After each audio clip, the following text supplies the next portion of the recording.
Hello friend, welcome to the channel pharmacy dictionary. आप देख रहे हैं हमारा मेडिसिन रिव्यू एक्सक्लूसिव सीरीज। इस सीरीज में हम बात करते हैं कोई भी ड्रग जो आज आपके हाथ में है, क्योंकि आप उसीलिए तो वीडियो सर्च किए हैं, वो किस किस काम के लिए यूज होता है, उसके अंदर कौन कौन से एक्टिव कॉन्स्टिट्यूएंट है, हर एक इंडिविजुअल कॉन्स्टिट्यूएंट का अगर एक से ज्यादा है तो काम करने का तरीका क्या है, और कैसे सारे इंग्रेडिएंट आपस में मिल करके आपके उस प्रॉब्लम को सॉल्व करते हैं जिसको सॉल्व करने के लिए आपके डॉक्टर ने आपके लिए ये दवा प्रिस्क्राइब की हुई है। मैं एक रजिस्टर्ड फार्मासिस्ट और प्रोफेशनल फार्माकोलॉजिस्ट हूं। मेरे पास 11 साल का टीचिंग एक्सपीरियंस है, तो जो भी इंफॉर्मेशन मैं मेडिसिन से रिलेटेड देता हूं पूरी तरह से ऑथेंटिक है, आप उस पर भरोसा कर सकते हैं। जब हम बात करते हैं एक ऐसे सिचुएशंस की जो कि बेसिकली एडल्ट लोगों के लिए होता है, वह आपका नाक का बंद हो जाना, आपको एलर्जिक रिस्पॉन्स देखना शुरू हो जाना, जिसमें कई चीजें आती हैं। मुख्य रूप से 4-5 के एग्जांपल अगर बात करूं तो आपका सर दर्द करेगा, आपके नाक से पानी टपकने लगेगा, आपको छींक आने लगेगी, आपके स्किन में रैशेस आ जाएंगे, आपको खुजली होने का एहसास होने लगेगा। तो इस तरीके से ये जो सिम्टम है वो एलर्जी के हैं। साथ साथ आप इस तरह से कफ भी करोगे, और ये cough most of the cases dry के केस में होगा। तो ये सिम्टम एक ऐसा है जिसे हम सर्दी, बंद नाक या तो फिर आपको खांसी, इन तीनों के प्रॉब्लम से कोरिलेट करते हैं। इसके ऊपर कई सारे सिरप हैं। अगर आप ध्यान से देखोगे तो इस तीनों कॉम्बिनेशन के ऊपर जो आज मैं बताने वाला हूं, कई सारे सिरप ऑलरेडी अवेलेबल हैं।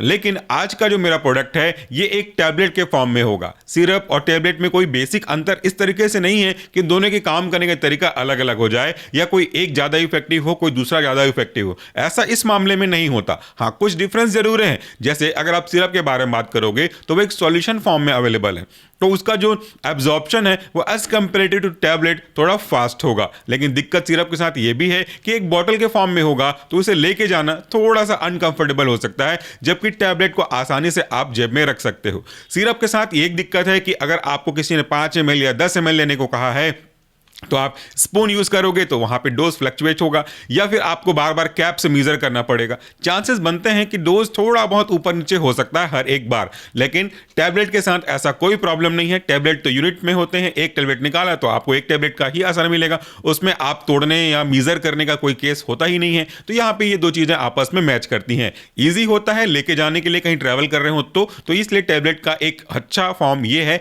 ईजी टू कन्वीनियंस है, ईजी टू कैरी है। तो चलिए बात करते हैं आज के हमारे ड्रग के बारे में। मेरे हाथ में एक टैबलेट है जिसका जो ब्रांड नेम है वह है टॉरेक्स टैबलेट। इसको बनाने वाली जो कंपनी है वह है टॉर्क। अब इस टॉरेक्स टैबलेट में आखिर क्या क्या कॉन्स्टिट्यूएंट है, ये कॉन्स्टिट्यूएंट किस लिए दिए जाते हैं और कैसे काम करते हैं। लेकिन हमेशा की तरह सबसे पहले हम बात करते हैं कि जो 3 प्रॉब्लम है वो 3 प्रॉब्लम होती क्यों है। सबसे पहला प्रॉब्लम है आपको खांसी क्यों होती है। खांसी यानी कि एक प्रकार से कह सकते हो कि ये एक रिफ्लक्स एक्शन है। जब कभी भी हमारे इस रेस्पिरेटरी ट्रैक्ट में कोई चीज हमें इरिटेट करती है या कोई ऐसा डस्ट पार्टिकल आ जाता है तो उसके प्रोटेक्शन के रेस्पेक्ट में रिफ्लक्स जनरेट होता है और हम ऐसा खांसने लगते हैं। ये खांसना पॉसिबल होता है कुछ specific step by step procedure को फॉलो करके। जब कभी भी आपके इस रेस्पिरेटरी वाले पार्ट में कोई इरिटेंट आएगा जो आपको इरिटेट करता हो, तो उसका मैसेज आपके ब्रेन में पहुंचता है। ब्रेन में कई अलग अलग सेंटर होते हैं। फॉर एग्जांपल थर्मोरेगुलेटरी सेंटर जो बॉडी के टेम्परेचर को अफेक्ट करता है, हंगर सेंटर जो भूख को कंट्रोल करता है, स्लीप सेंटर जो स्लीप को, नींद को कंट्रोल करता है, वैसे एक पेन सेप्टर, और आपका इस तरीके से अगर आप खांसी ग्रस्त में बात करो तो कफ सेंटर होता है। ये जो कफ सेंटर है इस सिग्नल को एक्सेप्ट करता है और इस सिग्नल के रेस्पॉन्स में क्या एक्शन लेना है उसको मैसेज के फॉर्म में वापस आपके उस मसल्स तक भेजता है जिस मसल का काम होता है कफ करना। तो यहां से मैसेज गया और वहां से रिप्लाई आया कि आप टस्क मारो तो आप खांसने लग जाते हो। तो अगर आप ये प्रॉब्लम फेस कर रहे हो तो पूरा प्रोसेस यही हो रहा होगा। और इसके बारे में हम ट्रीटमेंट के बारे में बात करेंगे तो बताऊंगा कि ये कैसे मैनेज होता है। दूसरा, अगर आपको एलर्जिक रिस्पॉन्स है, जैसा मैंने कहा आंख लाल हो रहा है, नाक से पानी टपक रहा है, छींक आ रहा है, खुजली हो रही है, रैशेस हो रहे हैं, लाल हो जा रहा है, तो इसका मतलब है कि आपको एलर्जी हुई है। और एलर्जी के होने के पीछे का बैकग्राउंड स्टोरी ये है कि जब कभी भी कोई एलर्जन कुछ भी हो सकता है। ये धूल के कण हो सकते हैं, फूलों के पराग हो सकते हैं, कोई फ्रूट्स हो सकता है, कोई परफ्यूम की स्मेल हो सकती है, ये कुछ भी हो सकते हैं जो अगर आपकी बॉडी में अंदर आए तो उसके रिस्पेक्ट में आपका जो एलर्जन है वो आपके मास्ट सेल के ऊपर प्रेजेंट एपिटोप एपिटोप के साथ बाइंड हो जाता है। बाइंड जैसे ही होगा मास्ट सेल के ऊपर, मास्ट सेल अनस्टेबलाइज हो जाएगा और वहां से हिस्टामिन निकलने लगेंगे। ये हिस्टामिन आगे निकल करके अपने रेस्पेक्टिव रिसेप्टर पे बाइंड होंगे और जैसे ही हिस्टामिन प्लस रिसेप्टर का कॉम्बिनेशन बनेगा आपको ये सिम्टम देखने को मिलेंगे। तीसरा जो प्रॉब्लम है आपके बंद नाक का, वो यहाँ पे ये है कि आपके नोस्ट्राइल्स में देखोगे अगर आप, तो वहां पे ब्लड वेसल्स होते हैं। ये ब्लड वेसल्स इन्फ्लामेशन की वजह से, सर्दी की वजह से डायलेट हो जाते हैं। डायलेट हो जाते हैं, ये मैंने आपको पहले भी बताया हुआ है। डायलेट हो जाते हैं मतलब साइज में, चौड़ाई में, आकार में बड़े हो जाएंगे, तो जिससे बीच का जो पाथवे है वो कम हो जाएगा और इससे आपका नाक बंद होने लगता है। तो ये 3 प्रॉब्लम आपने फेस किया, तभी आपके डॉक्टर ने ये दवाई आपको दिया। अब आपको प्रॉब्लम समझ में आ गया, प्रॉब्लम का सॉल्यूशन समझ में आ जाएगा जब आप जानोगे कि इस टैबलेट के अंदर कौन कौन से कॉन्स्टिट्यूएंट है। चलिए उसके बारे में भी बात कर लेते हैं। इस टैबलेट में 3 कॉन्स्टिट्यूएंट है। पहला है आपका डेक्स्ट्रोमेथोफेन हाइड्रोब्रोमाइड, इसका जो कंसंट्रेशन है वह 10 mg।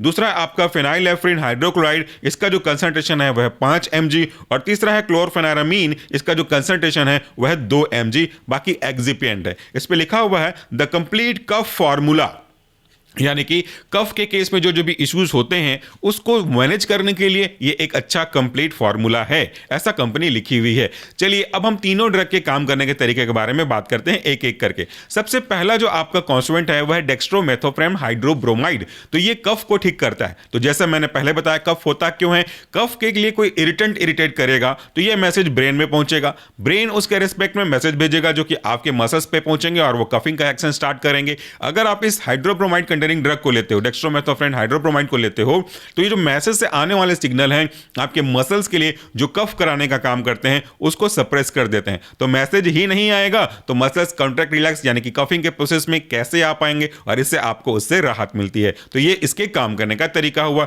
इसके बाद जो दूसरा कॉन्स्टिट्यूएंट है आपका वह आपका फेनाइलेफ्रिन हाइड्रोक्लोराइड। फेनाइलेफ्रिन हाइड्रोक्लोराइड एक ऐसा ड्रग है जो कि आपके बंद नाक की प्रॉब्लम को आपको राहत देने का काम करता है। बंद नाक की प्रॉब्लम क्यों होती है, मैंने आपको बताया कि आपके नोस्ट्राइल्स में जो ब्लड वेसल्स हैं वो डायलेट हो जाते हैं। डायलेट होने की वजह से वो जो है अपने जगह में थोड़ा थोड़ा विस्तार करते हैं और जो जगह है वो सक्रिय हो जाती है। एक एग्जांपल ले लेते हैं कि मान लो मैं यहां पे खड़ा हूं और थोड़ा सा गैप छोड़कर के कोई और व्यक्ति वहां पे खड़ा है, तो हम दोनों के बीच में इतना गैप जरूर है कि ये जो गैप है वो आपके और किसी और के जाने के लिए रास्ता बना करके देता है। यानी कि अगर आप चाहो तो हम दोनों के बीच से निकल करके आ सकते हो, जा सकते हो, क्योंकि जगह सफिशिएंट है। फॉर एग्जाम्पल एज्यूम करिए, कल्पना करिए कि मैं चौड़ाई में बढ़ते जाऊं, वो सामने वाला व्यक्ति जो मेरे बगल में है वो भी चौड़ाई में बढ़ता जाए, तो हम दोनों के बीच में जो गैप पहले था वो तो गैप कम होता जाएगा, सकरा होता जाएगा और इस तरीके से आपके लिए जाने आने की जगह कम होती जाएगी। वैसे ही हमारे नोस्ट्राइल्स में जो ब्लड वेसल हैं वो डायलेट होने लगते हैं, चौड़ाई बढ़ने लगते हैं, जगह कम हो जाती है। तो आपका ये वाला जो ड्रग है फेनाइलेफ्रिन हाइड्रोक्लोराइड, ये इसको जो डायलेट हो चुका है इसे वापस से कॉन्स्ट्रिक्ट करने का काम करता है और ये है आपका अल्फा 1 एगोनिस्ट का एग्जाम्पल। तो जब वो कॉन्स्ट्रिक्ट हो जाएगा तो इसका मतलब है कि सिकुड़ जाएगा और सिकुड़ जाएगा तो वो अच्छा खासा जगह फिर से बना करके आपको दे देगा। तो इस तरीके से ये जो ड्रग है वो काम करता है। तीसरा जो हमारा कॉन्स्टिट्यूएंट है वह है क्लोरफेनारामीन मेलिएट। ये एक एंटीहिस्टामिक ड्रग का एग्जांपल है। तो जैसे मैंने बताया कि ये जो एंटीहिस्टामिक ड्रग हैं वो कैसे काम करते हैं, जो हिस्टामिन है वो अगर अपने रिसेप्टर पर बाइंड हो रहा है तो बायोलॉजिकल एक्टिविटी देखने को मिल रही है, यानी कि आपको एलर्जिक रिस्पॉन्स देखने को मिल रहा है। अब अगर आप नहीं चाहते हो कि एलर्जिक रिस्पॉन्स आपको देखने को मिले तो आपको अपने हिस्टामिन रिसेप्टर को ब्लॉक करना पड़ेगा। ये हिस्टामिन रिसेप्टर आपके उसी जगह को ब्लॉक करता है। तो जैसे ये हिस्टामिन का रिसेप्टर है या हिस्टामिन है, ये आके बाइंड होता तो आपको प्रॉब्लम होता, ये यहां पे ब्लॉक कर देता है। बिल्कुल जैसे ही कि आप ताले पे चाबी लगाओगे तो ताला खुलेगा और अगर आप ताले में चाबी लगाने की जो जगह है उसको ब्लॉक कर दोगे तो चाबी तो जा ही नहीं पाएगी, वहां पे जा ही नहीं पाएगी, तो उसके अंदर ही पेनिट्रेट नहीं कर पाएगी और आपका ताला खुलेगा ही नहीं। तो इस तरीके से आपका जो ताला और चाबी का कॉम्बिनेशन था इसे आपने रोका। वैसे ही आपका ये वाला जो ड्रग है वो हिस्टामिन को उसके रेस्पेक्टिव रिसेप्टर पे जाकर के बाइंड होने से रोक देता है। तो जिस तरीके से ये आपका काम करेगा तो एलर्जी के जो सिम्टम मैंने डिस्कस किए थे अर्ली में वो सारे के सारे सप्रेस हो जाएंगे और एक एक ड्रग अपना अपना इंडिविजुअल काम करते करते तीनों एक तरीके से कहा जाए तो आपके बंद नाक, खांसी और एलर्जी इनके सिम्टम को क्लियर करने में मदद करता है। तो इस तरीके से आज का मेडिसिन जो मैंने डिस्कस किया वो काम करता है।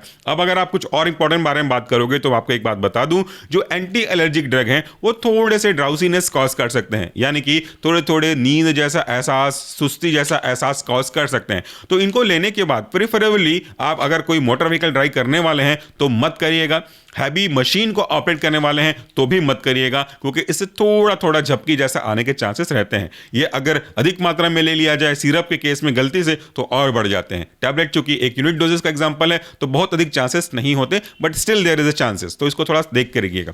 प्राइस के बारे में तो हम जनरली बात नहीं करते, बट कभी कभार आप पूछते हो तो बता दूं कि इसका जो प्राइस है वह 70 रुपए है। यहां पे लिखा हुआ है कुछ स्पेसिफिक पॉइंट कि Torex tablets is an effective combination that work to relieve cough, जो सीरीज है कफ की उसमें राहत देता है।